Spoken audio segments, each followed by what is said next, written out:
Bendiciones mis hermanos, continuamos con la clase, la sesión o lección número 10, última ya de este curso de teología, que ha sido para mí pues muy bonito, ¿sí? En son de broma, ¿verdad? Porque me pidieron que solo diera las primeras tres clases, pero al final di las 10, y qué bueno, porque estoy también pues algo nuevo para mí y que estoy pues al mismo tiempo que estoy dándoles a ustedes, al mismo tiempo estoy también estudiando y al mismo tiempo estoy reforzando algunos conocimientos y de esa manera pues ustedes son bendecidos, pero también mi persona también es bendecida. Dicen por ahí, hay un adagio en Honduras, un refrán que dice que el que reparte se lleva la mejor parte, y creo que eso me ha tocado a mí. Pero también me alegra por cada uno de ustedes, ¿sí? Me alegra porque comenzamos este curso y prácticamente todos hemos llegado al final. Y eso es muy, muy, pero muy bueno. Y bendice mi vida y espero que también ustedes hayan sido bendecidos. Pues continuamos con la lección número 10, ¿verdad? El método devocional de estudio. Hemos estado viendo, ¿verdad? El método biográfico y hemos visto también el método de estudio por temas. Y en esta ocasión vamos a ver el método devocional de estudio. Eh, Cuando hablamos de devoción, esta palabra se refiere a una persona que profesa una gran religiosidad y muestra un profundo respeto y fervor hacia su fe o creencias religiosas. Se caracteriza, una persona que es devota se caracteriza por su dedicación a prácticas religiosas como la oración, la asistencia a las ceremonias religiosas, ¿verdad? A los cultos, vigilias, ayunos y todo este tipo de cosas que enmarcan, ¿verdad?, una vida religiosa. Esto desde el punto de vista religioso. Ahora bien, alguien podría tener devoción por su trabajo, por el arte, por una causa social, por su familia o por un proyecto personal. En todos estos casos, la devoción se refiere a la entrega, la constancia y al esfuerzo por alcanzar un objetivo. Quiere decir entonces, resumiendo, que una persona que tiene devoción es una persona que está entregada, es una persona que tiene constancia y es una persona que se esfuerza día con día para alcanzar un objetivo. Entonces, ¿qué es un estudio bíblico devocional? Veamos algunos ejemplos. En primeramente, en Juan 16, del 12 al 15, Jesús tiene mucho que decirnos, dice la palabra. Entonces envió al Espíritu Santo para decírnoslo. Vamos a verlo mejor. Vamos a ver, Juan capítulo 16, versículo 12 al 15 dice literalmente la palabra: aún tengo muchas cosas que deciros, pero ahora no la podéis sobrellevar. Pero cuando venga el Espíritu de verdad, Él os guiará a toda la verdad, porque no hablará por su propia cuenta, sino que hablará todo lo que oyere, y os hará saber las cosas que habrán de venir. Él me glorificará, porque tomará de lo mío y os lo hará saber. Verso 15. Todo lo que tiene el Padre es mío. Por eso dije que tomará de lo mío y os lo hará saber. De manera entonces que Jesús tiene mucho que decirnos, ¿sí? Entonces por eso envió al Espíritu Santo para poder decírnoslo. En Mateo 4:4 ustedes se recuerdan que dice la palabra: no solo de pan vivirá el hombre, sino de toda palabra que sale de la boca de Dios. Ahí nos muestra pues que la vida está ¿dónde? En la palabra de Dios. Aquí mismo en el Evangelio de Juan, en el capítulo 6, en el versículo 63 dice: el espíritu es el que da vida, la carne para nada aprovecha. Las palabras que yo os he hablado son espíritu y son vida. ¿Qué nos está diciendo aquí? Que la palabra de Dios produce vida en nosotros. Si nosotros nos vamos al Salmo, ustedes recuerdan que el Salmo 1, que es muy conocido, ¿verdad? No me quiero equivocar, quiero leerlo mejor de manera literal a través de la palabra para que busquemos mejor la palabra. Espero que usted esté conmigo ahí con su Biblia, ¿verdad? Con su libreta, anotando. Dice en el versículo 1 del Salmo 1: bienaventurado el varón que no anda en consejo de malos, ni estuvo en camino de pecadores, ni en silla de escarnecedores se ha sentado, sino que en la ley de Jehová está su delicia, y en su ley medita de día y de noche. Entonces aquí hace una comparación. Será como árbol plantado junto a corrientes de aguas, que da su fruto en su tiempo y su hoja no cae, y todo lo que hace prosperará. De manera que nosotros podemos ver que la meditación en la palabra trae bendición. Y también podemos ver este mismo caso, cuán importante es la meditación, en el capítulo 1 del libro de Josué.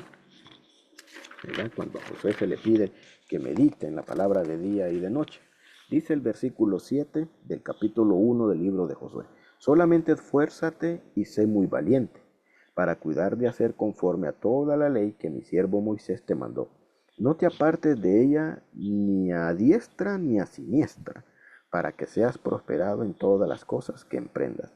Nunca se apartará de tu boca este libro de la ley, sino que de día y de noche meditarás en él, para que guardes y hagas conforme a todo lo que en él está escrito, porque entonces harás prosperar tu camino y todo te saldrá bien. De manera que a Josué se le dice que medite de día y de noche y después va a obtener su herencia, ¿verdad? Todo le va a salir bien y lo pudimos ver en la vida de Josué, ¿verdad? Él toma el mando, agarra la estafeta que le traspasa a Moisés con el pueblo de Israel, toma la estafeta, corre los últimos 100 metros y llega, ¿verdad? E introduce al pueblo de Israel en la tierra prometida. Y vemos entonces a un Josué alcanzando esa herencia y el fruto de haber meditado, ¿verdad?, en la palabra de día y de noche. Eso es importante, ¿por qué? Porque eso es que Josué, en otras palabras, estaba haciendo un tiempo devocional. Si le dicen que medite de día y de noche, eso abarca todo el día. Quiere decir, en otras palabras, que a Josué le estaban diciendo que hiciera un devocional diario. Voy a hacer un paréntesis aquí. Yo aquí les estoy haciendo estos videos de la clase de teología. Tengo el desarrollo de la clase de escatología. Tengo también que desarrollar algunas veces alguna prédica. Tengo que desarrollar algunos devocionales para otros hermanos. Tengo que tener un tiempo de oración con algunos hermanos. Pero aunque tengo todos estos tiempos de búsqueda del Señor, propiamente tengo que tener mi tiempo devocional. Tengo que tener mi tiempo en el cual yo le dedico al Señor a hablar a mi vida. ¿Por qué? Porque el método devocional de estudio está basado en nuestro espíritu. El estudio bíblico devocional está basado en nuestro espíritu más que en la técnica. ¿Sí? La actitud de nuestro corazón lo es todo. Debemos ser abiertos, humildes y adorar a Dios a través del método devocional de estudio, a través de ese tiempo que le dedicamos al Señor de búsqueda, a través de un tiempo devocional. Nuestro estudio bíblico devocional debe de ser una parte diaria de nuestra vida, o sea que todos los días debemos de tener ese tiempo devocional. Debe ser muy personal, ¿sí? Ya que su base es lo que el Espíritu me dice a mí. Ahí radica el tiempo devocional, en lo que Dios va a hablar a mi vida. Y número 3, el texto para el mismo puede ser una palabra, un versículo, un párrafo o un segmento más largo. De manera entonces que Dios me puede hablar con su palabra a través de solo una palabra como tal, como la palabra amor, la palabra fe, que solo tiene 2 letras, como también me puede hablar a través de un pasaje larguísimo como es el Salmo 119, que tiene alrededor de 100 y pico de versículos, ¿verdad? Lo podemos ver aquí rápidamente. El Salmo 119, para hablar con base. Qué montón de versículos tiene. Si alguien lo sabe, a ver si alguien me lo dice. Tiene 176 versículos. Entonces, así como Dios me puede hablar a través de una sola palabra, me puede hablar a través de un capítulo de la Biblia, como también me puede hablar a través de un libro de la Biblia, o me puede hablar directamente de toda la Biblia. O sea que lo puede hacer de manera cortita o de manera extensa. El estudio devocional de un versículo o párrafo, como inciso número 1. Los pasos en un estudio devocional son 3. El primero es escoger el texto. El segundo es observar los hechos. Y el tercero es interpretar los hechos. Cuando hablamos de escoger el texto, es escoger algo por lo que uno se siente atraído o que le da dirección o advertencia a las cuales deben prestar atención. sea, escoger el texto es aquello que a usted tiene un interés por leer o por conocer tal o tal situación, tal o tal tema o área de su vida que usted quiere tratar, ¿verdad? Como por ejemplo la falta de perdón, como por ejemplo el dar, como por ejemplo el amor, como por ejemplo la hospitalidad. Entonces uno se va centrando en aquellos temas, con aquellas situaciones en las cuales Dios quiere que trate con su vida, con su carácter, con su forma de ser, con sus acciones, ¿verdad? Entonces uno escoge un texto en base a ello para poder ir teniendo ese tiempo devocional. En número 2, hay que observar los hechos. Cuando hablamos de observar los hechos es buscar la respuesta a aquellas preguntas de quién, qué, cómo, cuándo, dónde, ¿verdad? ¿Por qué? ¿Para qué? Buscar la atmósfera, ¿verdad? Son todos aquellos recursos literarios que hemos venido viendo en este curso, ¿verdad?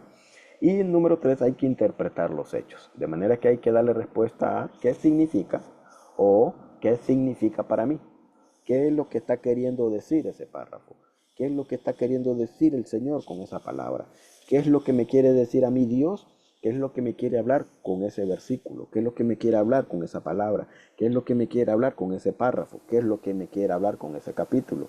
¿Qué es lo que me quiere hablar con este libro? ¿Qué es lo que me quiere hablar con toda la Biblia? O sea que no se limita, no tiene límite. Tanto lo podemos hacer en versículos como lo podemos hacer a través de párrafos, ¿sí?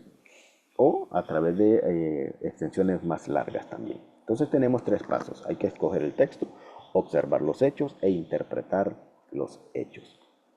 Por ejemplo, aquí un ejemplo. Por ejemplo, si nosotros miramos Juan 6:29, ¿verdad? Y aquí ya escogimos un texto.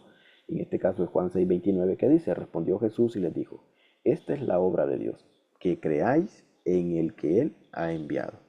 Entonces, primeramente tenemos, dice el segundo paso. El primer paso era escoger el texto, ya lo escogimos, Juan 6:29.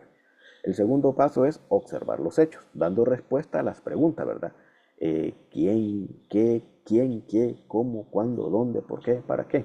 ¿Verdad? Y en este caso nosotros podríamos formular, ¿a quién envió Dios? ¿Cuándo lo envió?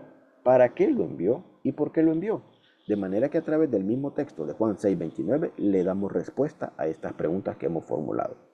Y todo esto con el afán de interpretar los hechos, o sea, ¿qué significa esto para mí? Entonces, al darle respuesta, al observar los hechos y darle respuesta a estas preguntas, nosotros pudiéramos interpretar que el pasaje de Juan 6:29 significa para mí que a veces lo que más se espera de uno no es que todo esté perfecto, sino que confiemos en algo o alguien, en este caso en Dios, que sea más grande que nosotros. Y teniendo en cuenta también que cuando el segmento es más largo, necesitamos buscar un versículo clave al leer cada versículo y darle un pequeño título. De manera que nosotros podemos ver que una de las grandes ventajas de un estudio bíblico devocional es que permite a Dios hablar a la gente allí donde se encuentra en su caminar cristiano. Su problema puede ser perdonar a alguien o dejar de mentir o simplemente hacer lo que hace en el nombre de Jesús. El estudio bíblico devocional permite formarse en nosotros el carácter y la naturaleza de Cristo. Es el medio por el que nos convertimos en mensajes vivos para el mundo. De manera, hermanos, que llegamos al final y bueno que usted entonces tenga en cuenta que cuando hablamos de este tiempo devocional, este estudio bíblico devocional, pues lo basemos, ¿verdad?, en esos pasos, en escoger el texto, en observar los hechos e interpretar los hechos. Y hemos visto, en este caso, como por ejemplo, Juan 6:29, dándole respuesta a las preguntas quién, cuándo, para qué y por qué. Y interpretándolo, ¿verdad? Interpretando los hechos. Mis hermanos, ha sido un gusto.